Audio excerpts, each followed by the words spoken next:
To whom it may concern. This document advises changes to be made in order for the Discount Bookshop podcast to be the best version of itself. At current, I believe that the podcast is living a lie and not doing what it says on the tin. It's describing itself as being the place to be in order to keep up to date with all things the Discount Bookshop. I did not find this to be true, but would like to help the podcast see its true potential by suggesting the following changes. Number 1. It seems utterly pointless having an official company podcast which brags that it keeps you up to date with all things the Discount Bookshop if the podcast barely even talks about the shop itself. What products do you currently have in store? Naming some new items might pique the interest of listeners and encourage them to visit the store and have a look. As it is, the only product I ever hear about on the podcast is a book called Poems for a Discount Bookshop by Caroline Hodgson Brown. I mean, what's that all about? In the time that it took to mention that poetry book 1,000 times, Jess could have mentioned all different products. Number 2. I feel that there should be more focus on the listener. Customer feedback is extremely important for the success of a company, and I'd be more than willing to give more feedback for a fee.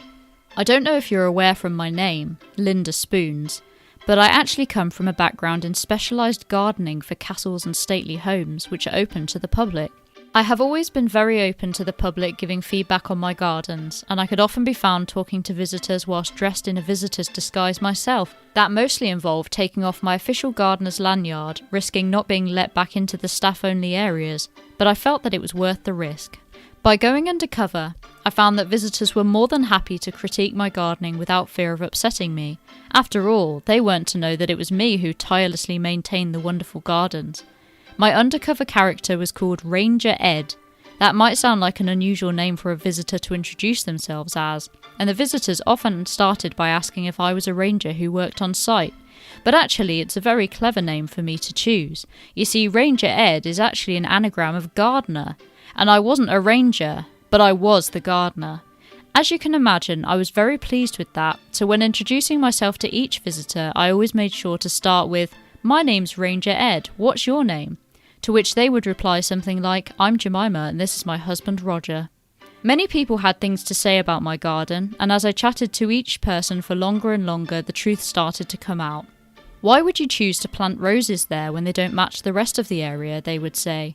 "Why would you choose that colour tulip? And what were they thinking when they chose that sculpture? I don't even know what it's supposed to be." Many hurtful things were said, and most of the time I was able to nod along politely, whilst undercover as Ranger Ed. On one occasion, however, the visitor went too far.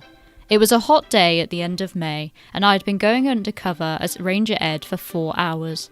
I should have been home long ago, but longed to know what visitors thought of my rhododendrons. People walked by, but with no comments. A visitor took out their camera, but only took a photo of a stag beetle on the floor beneath them. I wanted to know what people thought. I was desperate. So eventually I sped along the gravel path and stopped right next to a teenage boy who I later learned was called Harvey. He didn't notice me at first, so I let out one big "Aha!" That got his attention, and he looked at me curiously. I crossed my arms and sighed before saying, "It's so nice being a visitor in this garden in the warm sun, taking in the scenery. I've been a visitor to these gardens many times, but never have I seen such wonderful rhododendrons." I waited for a response, but there was none. I had to take a more direct approach, so I asked it to him straight. "Do you like the rhododendrons?" He looked at me blankly, shrugged, and muttered, "I dunno." I dunno. That was the response that I got for all of my hard work. All of the hours I'd put into maintaining the rhododendrons, for maintaining the garden as a whole, for going undercover, unpaid, in order to try and get feedback and ultimately do what was best for the visitor. It was then that I realised that nothing would ever be enough to please the public. They don't know a well-maintained rhododendron when it's staring them in the face. So I quit my job there and then, and have been unemployed ever since. Because what's the point? I don't exactly remember what my point was. Anyway, I hope that was a helpful document to improve your podcast, and if you would like more of my feedback, like I said, I would be interested in sharing it for a fee.